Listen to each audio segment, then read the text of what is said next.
In this video, we're going to use our knowledge of similar triangles to start to solve some application type problems.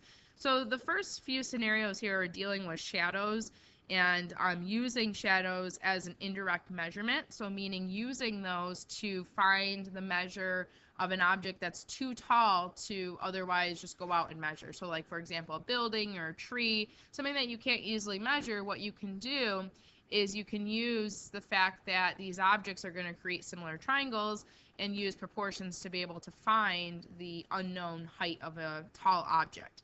So if we look at this scenario, just to kind of talk about what that really means, we have Paul, who is 6 feet tall. So we have someone standing here on the ground that's 6 feet tall. So he's 6 feet. And he casts a shadow. He casts a shadow that's 5 feet. So on the ground, we have a shadow that's 5 feet. I'm going to actually shrink that a little bit because that should look a little bit shorter than him. So this is 5 feet. Shadows are always going to be on the ground in this scenario. And what ends up happening is you start to see that there's a triangle here. There ends up being this right triangle. And there's a right triangle because people or objects are always going to be standing perpendicular to the ground, and the shadow is always going to be horizontal. It's going to be flat on the ground.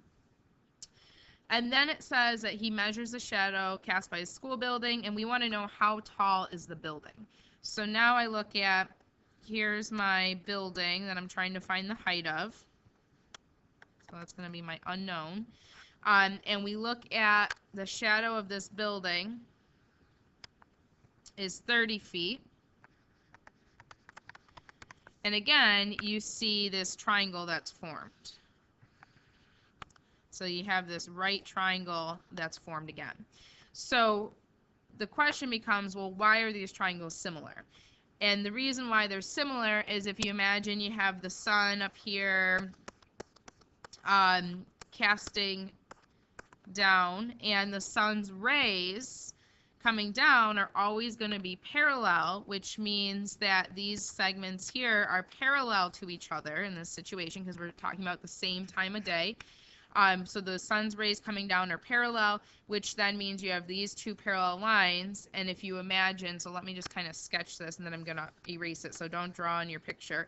So there's my two parallel lines. Here's my transversal. You can see that you have these congruent corresponding angles, which therefore makes these two triangles similar by angle-angle similarity.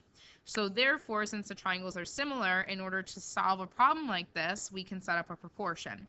So we have 6 to x equals 5 to 30. And that's not the only way to set up a proportion, but that's one way. And then from there, we can cross multiply. So we end up with 5x equals 180, divide by 5, and you get x equals 36. So there's the measurement of the building. So the building, or I'm going to say height of building, equals 36 feet. Always making sure you answer the question. Now, some of you might have just said, well, to get from 5 to 30, it's times 6. So 6 times 6 equals 36. That's another way, using the scale factor instead of setting up a proportion. That's just as fine for work. Just make sure you're showing what you're doing. So let's look at a couple more of these scenarios with shadows. So now it talks about a child who is 4 feet tall. So you have a person here that's 4 feet. And cast a 6-foot shadow. So again, here's my right triangle. And at the same time, we have a tree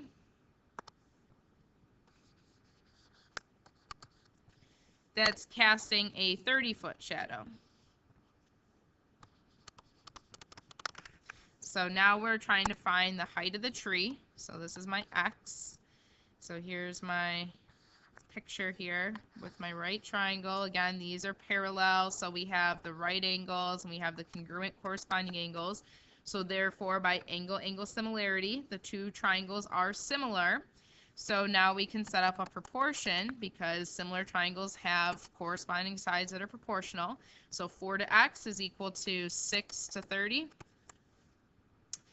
Again, you could look at this as what's the scale factor. So 6 times 5 gives me 30. So I could just do 4 times 5 and get 20. So that would work. The other option is to cross multiply these. So we end up with 6x equals 120. Divide by 6, and you end up with 20. So our height is 20. So either way, using the scale factor of times 5 or setting up a proportion. Example, we have a girl that's 4 feet 8 inches. So let's start with that. So we have a girl that's 4 feet 8 inches. And she's casting a shadow that's 2 feet long. So here's my triangle. And at the same time, we have a tree that's casting a shadow that's 24 feet long. We want to look at how tall is this tree. So I want to find x. So right away, I'm seeing some different units involved. I have 4 feet 8 inches and then 2 feet and 2 feet. So since I have mostly feet used, I'm going to go ahead and convert this over to feet. So if I want to convert this to feet, it's going to be 4 feet plus 8 over 12 is how I'll get that. So in your calculator, if you do 4 plus 8 over 12, that's going to end up giving you 14 over 3 feet. So that's what I'm going to want to use. I want to make sure that I use the fraction because I don't want to round and then I won't have an accurate answer. So when I go to set up my proportion, I'm going to have 14 over 3 to x is equal to 2 over 24. And then go ahead and cross multiply. So you get 2x equals 112. Divide that by 2, and you get x equals 56. So that means the height of the tree is equal to 56 feet, since we converted everything over to feet. Now, if you really wanted to, you could convert everything to inches so that you're not dealing with this fraction, and then you just have to convert these to inches. You'd be dealing with bigger numbers, but then when you're all done, you could just divide by 12 to get back into feet. That would be fine as well. And then the last example here is a little bit different. We're not dealing with shadows. So it says that we have a 12-foot ramp. So we're talking about, so let's just kind of say, okay, here's the ground. We have this ramp that's 12 feet. So this entire thing here is 12 feet. This is the ramp. And then it says a point 3 feet along the ramp. So if we go along the ramp 3 feet, so this right here is 3 feet. It is 6 inches above the ground. So right away I'm seeing 6 inches and everything else is in feet. Let's go ahead and get that over to feet. So that's going to be a half of a foot. So I'm just going to put 0.5 feet or 1/2. And then we want to know how far above the ground is the upper end of the ramp. So how far above the ground is this? So that really means you have these right angles because we're measuring the height. And hopefully right away you're seeing we have this small triangle and then I have this big triangle. These two triangles are going to be similar to each other because we have the right angles, and then we also have this reflexive property. So in this case the triangles are similar by angle similarity again, just like the shadows. But for, in this case, the reflexive property in the right angles get us that the small triangle is similar to the big triangle. So that means I can set up a proportion to compare the small triangle to the big triangle. So if I pick a side from the small triangle, if I pick 3, that's going to correspond to 12. And then if I pick the bottom of the small triangle here, 0.5, that corresponds to x. And then we can go ahead and cross multiply. So we have 3x and then 12 times 0.5. So you get 6 So divide by 3, you get x equals 2. So how far above the ground is the upper end of the ramp?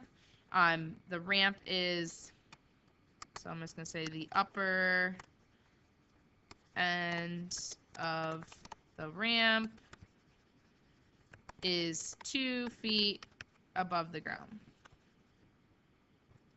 Oops, above, not about. Above the ground. Just to make sure that you're always answering the question.